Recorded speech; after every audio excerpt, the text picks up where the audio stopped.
The madman from Sudan.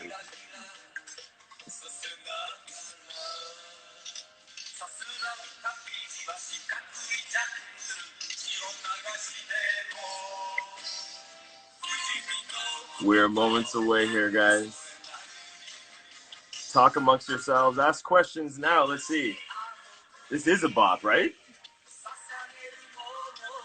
I've been jamming out to it for the last few days, actually. We've got 2 or 3 on YouTube that are great.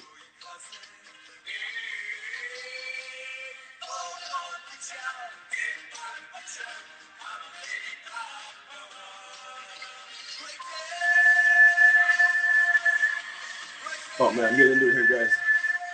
It happens when you're drinking a Rafino Chianti, you know, only the choice of the hardcore Chianti, of course. I drink a bottle a day.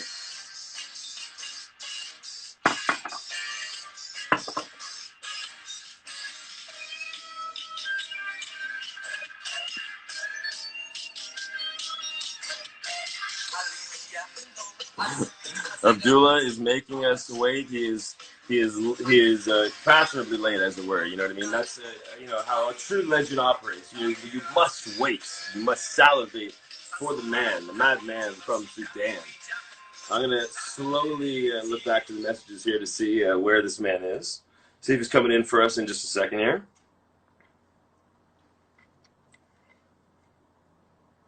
Oh, here we go. Looks like we have connection here.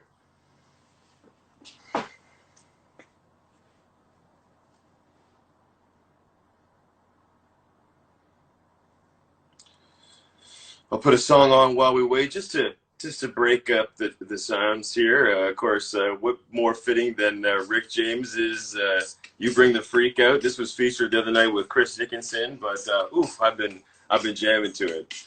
Come on, Abdullah, where are you at?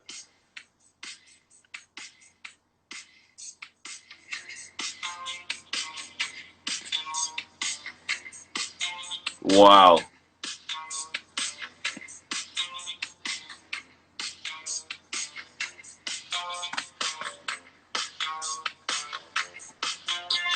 Abby, how's it going? How you been? How are you? Very good, sir. Very good. Out in Atlanta, Georgia? What's going on over there? The same thing. What's going on where you're at? Dude, you know we're locked inside. They don't let us out here. Pardon? They don't let us outdoors here. They locked us inside. Is that right? They locked us inside. They hunted us down. Damn. Unbelievable. You know, so many cool things I got to read about you actually more recently. Least of which is the fact that you're Canadian. Do you identify as Canadian? I'm from Windsor, Ontario, Canada. A beautiful Canadian boy. Yes. What do you remember about growing up in Windsor? About Windsor? Yeah. What do you remember about growing up in Windsor? Not growing up. Not growing up. No. Not growing up. Growing up in Windsor. No. There's so much that I love about Windsor, Ontario. I'm still a Canadian citizen. Oh, really? Yeah. That's it. Do you ever wrestle for Scott D'Amore? Scott D'Amore. Border City Wrestling in Windsor, Ontario. Well, there was a guy who was throwing some shows there, but maybe that was him, but I was going in and out. Yeah, that would have probably been not before the mid to late 90s. The 90s? The mid to late 90s. Would you have still been there then or not then? No, I was going in and out. Yeah, I was going in and out. the only time that I would go there, I mean, to visit my family. Oh, really? My mother and father, yeah. Because you got your start in the Canadian Indies, right? The guy who started me was Gino Brito. And that was in Windsor? Windsor, Ontario, yeah. When you started, was it something that you thought you were going to do for the next 60 years of your life, or you were just seeing where it took you? No.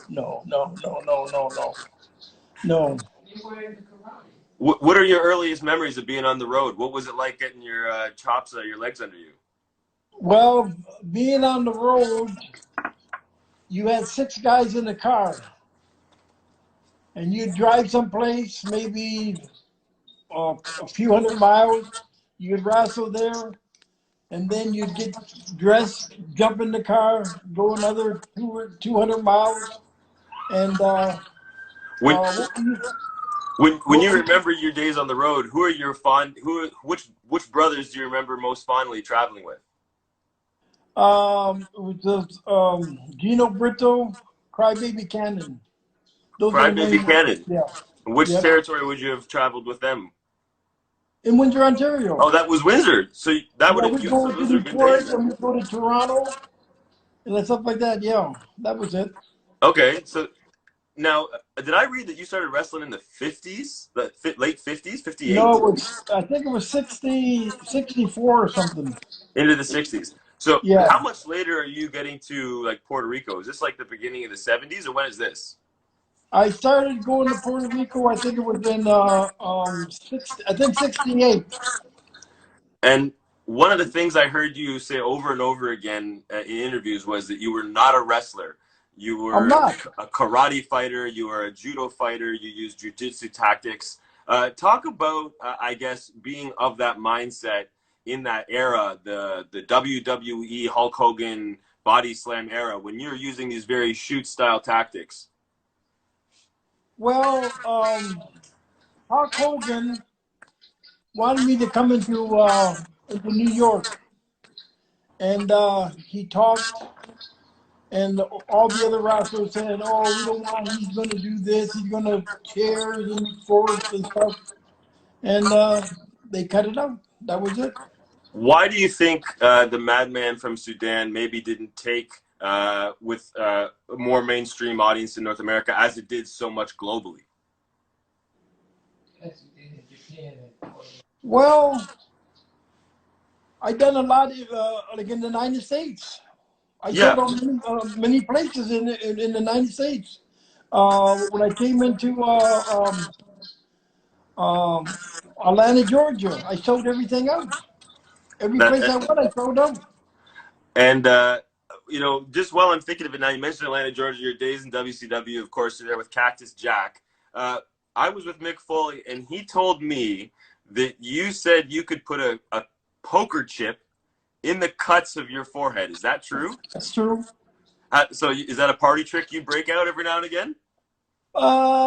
I haven't done that in a long time. I haven't done it in a long time.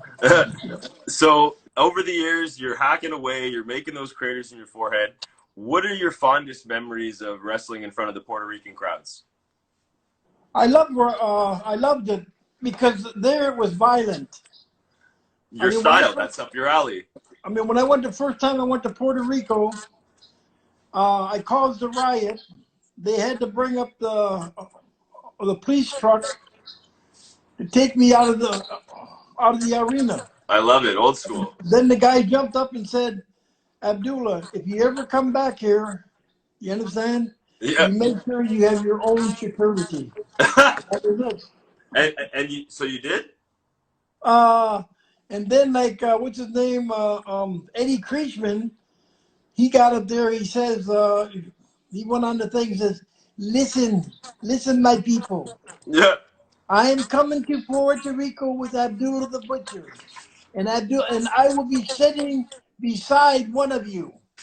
You will not know who I am, right?" Then when I went back there again, he wasn't with me, but we had another riot. um, Over the years, you had some pretty notable managers. You're talking about Creechman right there. Talk about working with guys like Gary Hart and J.J. Dillon. Gary Hart was a hell of a manager. You understand? He was a good manager. He had a lot of good schemes. Uh, he knew a lot. And then you had who else did you say? J.J. Dillon. Yeah, J.J. Dillon was a good manager. He was a good Uh, manager. Here's a name for you, Cheeky Star. Chicky Star was great. Talk about Cheeky Star for a minute. What was so great about him? Well, he knew how to get to people. He was like me. He was violent and stuff like that. Then you got another guy like Hugo. I mean, Hugo was a hell of a manager, great manager. One of the things that gets said about you, Abby, time and time again, is that fans were genuinely afraid of you. Why do you think that is, and how were you able to do that? Well, number one, every time I used to, people said, "How did you learn all this?" I says, "I learned a lot of it when I went to the shows.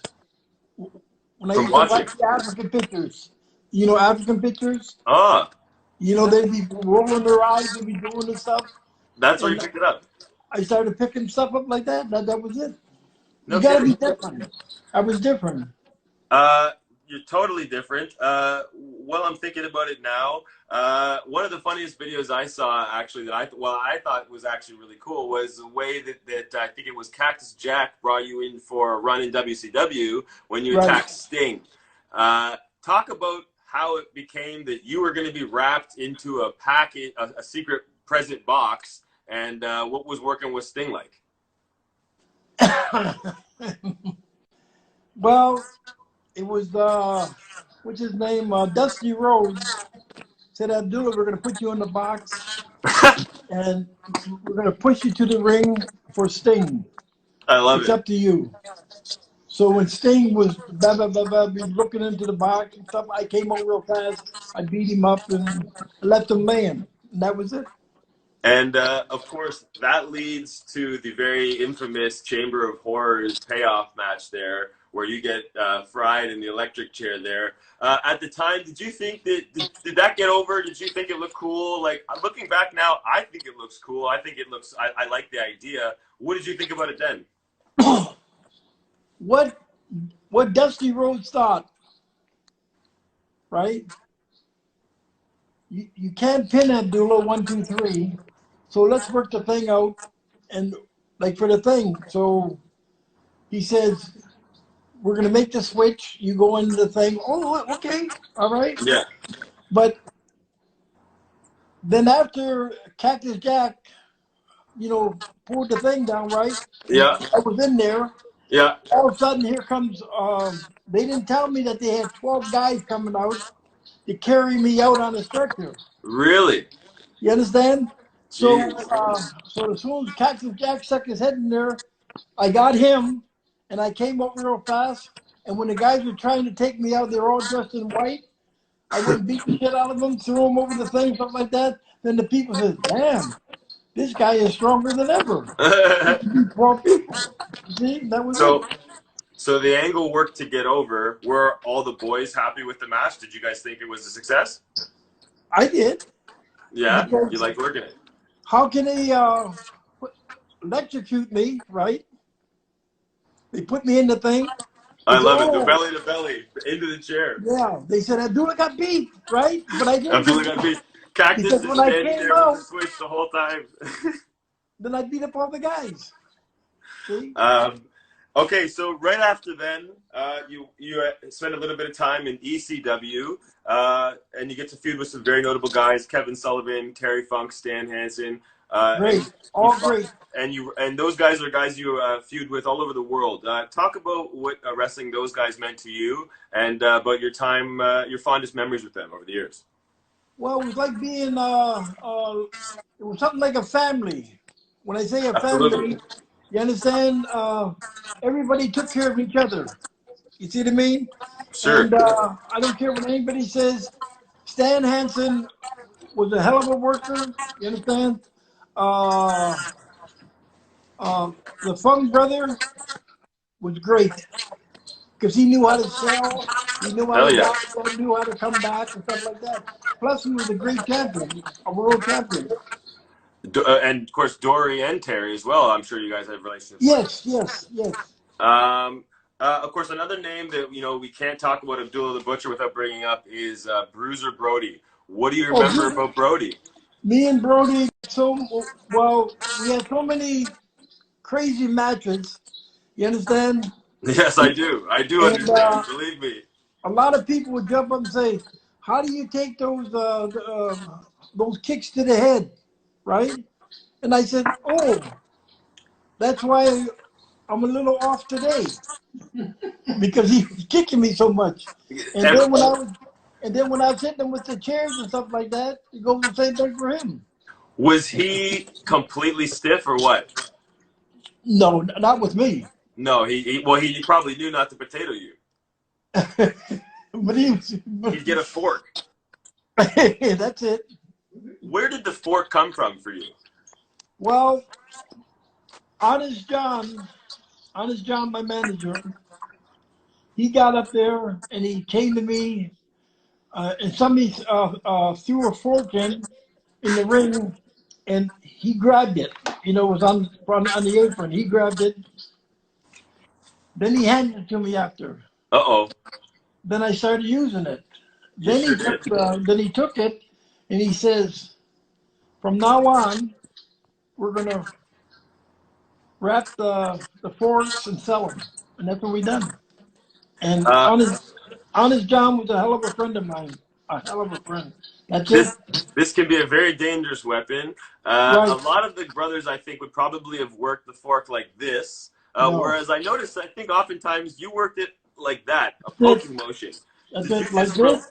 you just relied on not getting too tight, you know what I mean? Just getting right kind of thing? I knew what I was doing. I was a professional. Yeah, I guess you've done it a few times, you're saying. A million times. Of course, you know, we're talking about your great matches. Probably a lot of those are with Bruiser Brody. Is Bruiser someone you think about a lot to these days? Do you think about his passing? Do you feel that there's justice there? I think about him a lot of times, you understand? And what happened, I'm sorry that it happened, you understand? And that was it. You know, what else can you say? You've had a rich history with the Puerto Rican wrestling. You said at the time in Dark Side of the Ring that was the reason why you left Puerto Rico at the time. What led to you coming back to Puerto Rico? Well, everything was finished. I went back because I'm still drawing money there. And you know, they over the years have been able to host events in your honor and your retirement and things like that. Where do the Puerto Rican wrestling fans like resonate in your heart to this day? And are you even open to still traveling to these places? Well, I haven't been to Puerto Rico like in a long time, but I go to certain places for autograph sessions. When was the last time you would have been in Canada? Well, I go to Canada every so often because I got sisters and brothers there. Still in Windsor? Yeah, Windsor, Ontario. Well, you know, we'll have to see if our, you know, wonderful Greektown wrestling fans here in Toronto, Canada would love to see the Butcher. I know I would. So hopefully they get vocal and bring you in to come on see the guys down here. Are you in Windsor? Where are you from? We're in Toronto here. Toronto, Canada. Okay, great. Yeah. Some very good friends down in Windsor. Pardon me? I used to wrestle for Frank Tenney. Oh, really? At the Gardens? No. Yeah. Really? And what years would that have been? Oh, that's. I used to go in there with the Sheik and stuff. Is that late 70s? Mid 70s? Maybe a little longer than that. Maybe just a little longer. Oh, okay. Yeah. Before that, what was it like working with the Sheik all those years? We had great matches. But I think I overpowered him. What are some things you learned from him? I didn't learn nothing from him. Nothing from him. Nothing from working with him. Nobody taught me nothing. A self-made man. That's right. A lot of fans wrote in when I announced that I was going to have a talk with you about your time in Stampede Wrestling. What do you remember about Stampede Wrestling, and what do you have to say to the fans that you know, adored you in your time there? Stampede Wrestling, Stu Hart. He was a lovely man. I loved Stu Hart. Beautiful. Stu Hart was a great man. I loved all of his kids. I used to beat his kids up every so often to draw a house. Right? And I always did like Stu. And a lot of stars Stu Hart made what came into the States.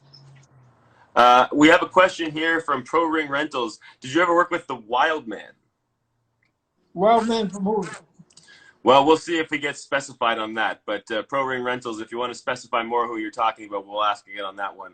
Okay. Some other funny rumors I have to ask about is I read online that you might have sold your Hall of Fame ring. Is that true? Yeah. You sold it in 2015. Right. Yeah, can you hear me? Yep, No, why I sold it? Because Vince McMahon did not make me. You understand? I get that. That's number one. Number two, I never worked for Vince McMahon, right? That's it. They needed me. They needed me to draw a house. Well, Abby, I have to You ask then, understand? what does a WWE Hall of Fame ring go for? I don't know. I can't tell you that. You don't remember what you sold it for? Oh no, I Top can't tell secret. you that because my mind is gone. You know, click, click, click. It's not there. Hopefully a pretty penny. Go Um, ahead. Abby, I had the good pleasure of doing a tour of Japan with Big Japan Pro Wrestling earlier this year, and one of their top stars there is Abdullah Kobayashi, and he told Yeah. me that he trained under you. What do you remember about Abdullah Kobayashi? Well, he was good. I made him, and the Japanese wanted me to, have him as my partner, off and on, stuff like that. And he was good. I mean, he done everything what I done.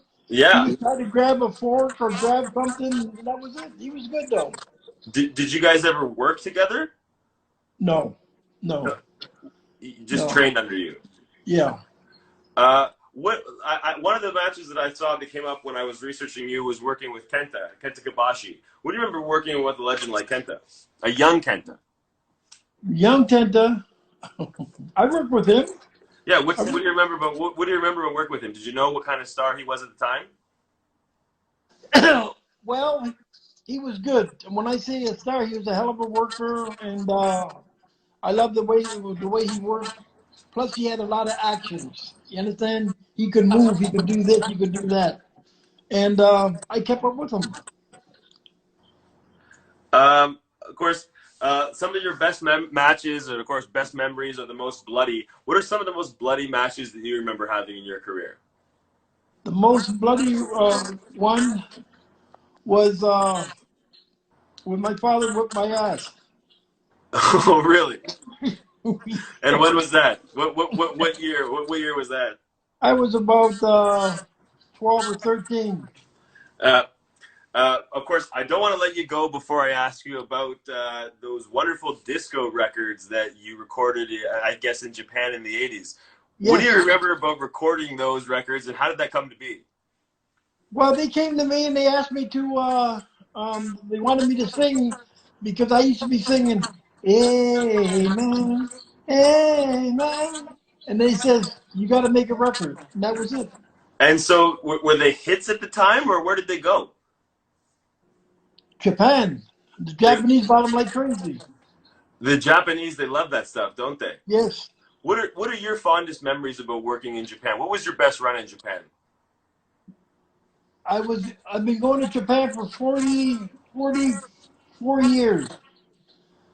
And I loved it. I love Japan. Well, I know the Japanese loved you. I've Yes. had the pleasure over this last week of just familiarizing myself with your life's work. I've fallen in love with it. It's been such a pleasure to chat with you. I really appreciate your candor here tonight. Thank What you. are some things that you want to leave the fans with? And what do you think that the Abdullah the Butcher legacy is? And how would you like fans to remember you? Members to remember me. How would you like I'm the not. fans to I'm remember you? not going no place. What are you talking about? You think I'm gonna die? Okay, good. So you're still ready to I'm kick some 79 ass. years old. I'm not going no place. That's the best What's thing I'd wrong like with to you? I'm not hear. going no place. You understand? And that's what I tell everybody. Listen, that's what I tell everybody. All the old timers, you understand, who are gone, right? We made this wrestling business. Lou Fez, all those guys, we made this business, right? Luthez, So we one have of to your favorite respect. opponents. Pardon? One of your favorite opponents, Luthez. Yeah, I wrestled Lou Fez in Vancouver. And all the guys got up there and they said to me this. They said, Abdullah, tonight he's going to stretch you. He's going to do this to you. And the place was sold out, right? And when the first match went on, he come running over to listen, Butcher, whatever you want to do, we got a packed house out there.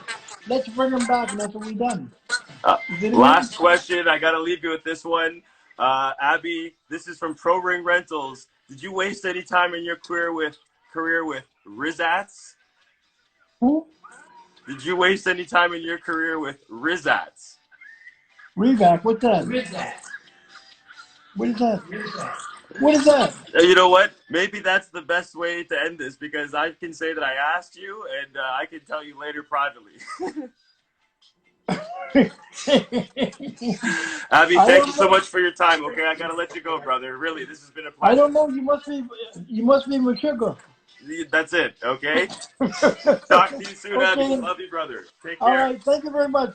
Ciao, brother. Take care. Abdullah the Butcher, they're going to cut me off. That was a lot of fun. I'm back Monday night, 8:30 p.m. with my own brother, Trent Gibson. We're going to talk about the frat. Thank you. Good night. We'll see you then.